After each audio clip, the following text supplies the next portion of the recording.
Pejim-baovao afa-tanteraka kosa indray amin'ny volana marsa no ankalazana ny taom-baovao malagasy feno dia feno ny fandaharam-potoana ao anatin'ireo 3 andro izoran'izay fankalazana izay. Tsy miova ny toerana fa eny Ambohidrabiby Atrandry no anatanterahana ireo hetsika maro samihafa mandritra ireo 3 andro ireo araka izao fanazavana hoentin'ny tompona andraikitra izao. Manomboka ny 10 volana Martsa hatramin'ny 12 volana Martsa izao ny fankalazana ny taom-baovao malagasy.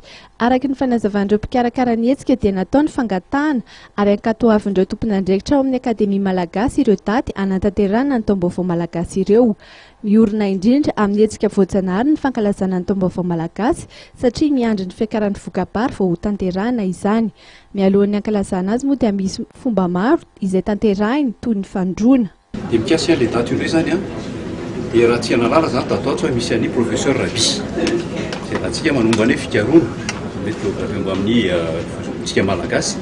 Dia professeur Raby dia nanao fanambarana fa hoe antsika amin'ny fiavitsika misy jiosy hebreo zany ka ny faky ny taom-baovao hebreo dia manodidina ny martsa na avril. Ny fankalazantsika ny taom-baovao malagasy ity zany dia manodidina ny volana martsa na avril satria na eo le miakabary satria manko amin'ny tsodrano misy amin'ny fomba amoso satria hoe miatotsika amin'ny fankalazantsika hoe dia miady ambosary dia mivary.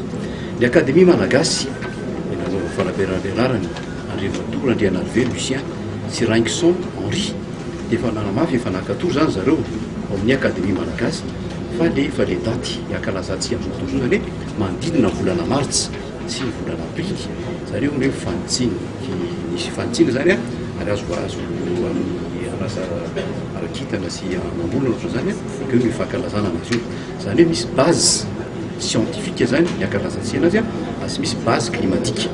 Base climatique zany dia zay fiakaran'ny vary satria manko tadinareo zany tsy matadisa dia misy satabary ka rehefa amin'io zany dia fanaovana amin'ny taom-baovao isan'ny fomba manko dia misy ilay fafrano tsodrano. Toy ny fanao isan-taona dia eny Ambohidrabiby izay ara-tantara dia ny mpanjaka Ralambo izay nonina teny an-toerana no nanorina ny fety. Ao aorian'ny fidiovana moa dia misy ny fandrehetana ilay afo tsy maty izay ho tanterahana ny 12 volana Martsa. Anisan'ny fitakiana izay antenain'ireo mpikarakara ny taom-baovao malagasy ny ametrahana io andro fankalazana io ho fety ofisialy sy andro tsy fiasana ho an'ny malagasy rehetra. Komina, sekoly ary fokontany sy fikambanana maro samihafa moa no nasainy hanotrina sy handray anjara amin'izany fankalazana ny taom-baovao malagasy izany.